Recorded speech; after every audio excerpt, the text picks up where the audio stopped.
ముస్లిం సోదరులందరికీ కూడా బక్రీద్ శుభాకాంక్షలు తెలియజేస్తున్నాము. ఈరోజు ముఖ్యంగా మేము డిఎస్పీ ఆఫీస్ వచ్చి డిఎస్పీ గారిని కలవడం జరిగింది. నిన్న కూడా మా నాయకులంతా కూడా వచ్చి జనసేన పార్టీ సంబంధించి కొంతమంది నాయకులు ఇష్టానుసారంగా మాట్లాడటం, మా ఇంటిని దిగ్బంధం చేస్తామని, దాడులు చేస్తామని చెప్పటం, ఇవన్నీ మీడియాలో సోషల్ మీడియాలో వచ్చాయి. కాబట్టి మా వాళ్ళు కూడా వచ్చి కంప్లైంట్ ఇవ్వడం జరిగింది. అదేవిధంగా ఈరోజు మేము రావడానికి ముఖ్య కారణం, కంప్లైంట్ ఇచ్చినా కూడా వాటికి సంబంధించి ఎటువంటి చర్యలు తీసుకోలేదు ఇంకా పోలీస్ డిపార్ట్మెంట్ కూడా. అందుకే నేను ప్రత్యక్షంగా డైరెక్ట్గా డిఎస్పీ గారిని కలిసి వారికి విన్నవించడం జరిగింది.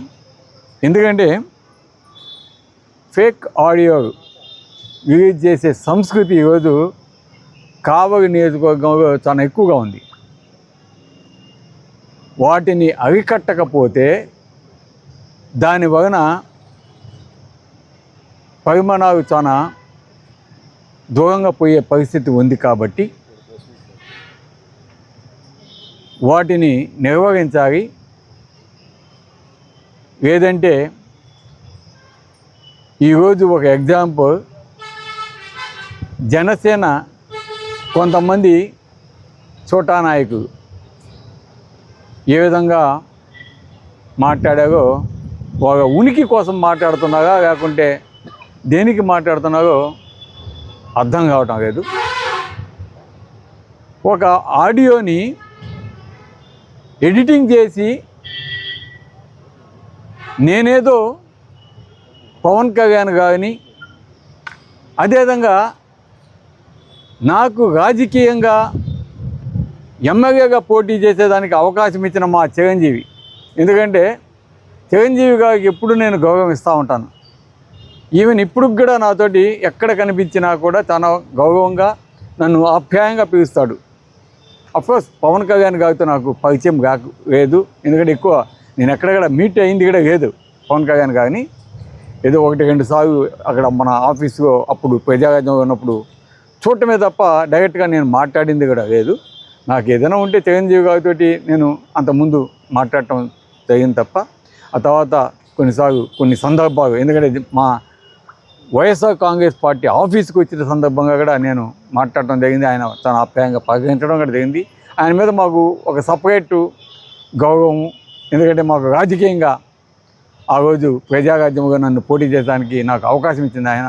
అదేవిధంగా మా కాలేజీకి 2 సార్లు వచ్చాడు. సో అది ఎప్పుడు కూడా మేము ఆ గౌరవాన్ని ఎప్పుడు ఇస్తుంటాం. కానీ ఎవడో పనికి మాగిన ఎదవ ఎడిటింగ్ చేసి ఆ వీడియోకి పెడితే వాటిని జనసేన బచ్చా నాయకులు కొంతమంది చూసి మా ఇంటిని దిగ్బంధం చేస్తాం అని ఈరోజు భయపిస్తే ఈరోజు ఎవడు భయపడిపోతాడు? ఈరోజు నేను చెప్తా ఉన్నాను, ఇటువంటి పోలీస్ డిపార్ట్మెంటు సీరియస్ యాక్షన్ తీసుకోవాలి. ఆ వీడియో, ఒరిజినల్ వీడియో ఎక్కడ ఉందో, ఎవరి కాడి నుంచి వచ్చిందో తెప్పియాగా, దాన్ని ఎడిటింగ్ ఎవరు చేశారో వాళ్ళని బయటికి తీయాగా, బయటికి తీసి వాళ్ళ మీద యాక్షన్ తీసుకుంటే అప్పుడు బాగుంటుంది. అట్ట కాకుండా అసలు తీసేసి మరి వాళ్ళని ఇబ్బంది పెట్టి ఇవన్నీ అవసరంగా. అందుకే దానికి సంబంధించిన కొంతమంది నాకైతే ఎవరైతే డౌట్ ఉందో ఆ దొంగల పేరు నేను ఇచ్చాను డిఎస్పీ గారికి. ఈరోజు జనసేన నాయకుడికి కూడా చెప్తున్నాను, మీకు దమ్ము ధైర్యం ఉంటే ఆ ఒరిజినల్ వీడియో తెప్పించండి. మీరు డిఎస్పీ ఆఫీస్ కాడికి వచ్చి ధర్నా చేయండి, ఆ ఒరిజినల్ వీడియో తెప్పించమని. ఆ ఒరిజినల్ వీడియో నేను చిరంజీవిని కానీ, జనసేన అధ్యక్షుడు పవన్ కళ్యాణ్ గారిని కానీ నేను ఆ వీడియోగా ఉన్నట్టు మాట్లాడి కానీ ఉంటే రాజకీయాల నుంచి తప్పుకుంటాను.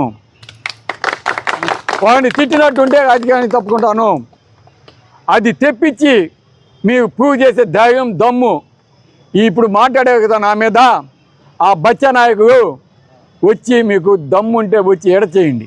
ఏదో దమ్ము ఉంటే అది ఎవడు పెట్టాడో వాగని మాట్లాడండి, వాగని అడగండి, వాగే కాడపోయి ధర్నా చేయండి.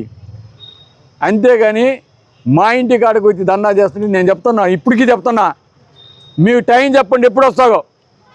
నేను మా వాడిని అంతా రమ్మంటాం, చూసుకున్నాం.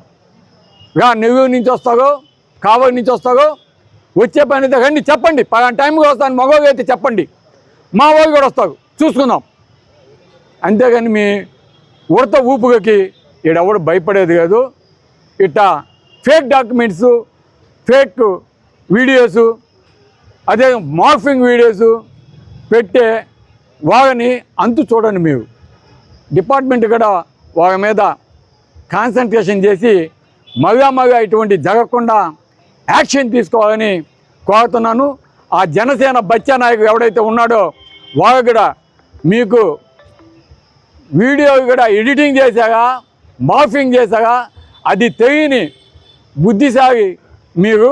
కాబట్టి ముందు అవి చూసి కరెక్టా కాదా అని తెలుసుకొని తర్వాత మాట్లాడితే బాగుంటుందని మీకు ఫైనల్గా వార్నింగ్ ఇస్తున్నాను.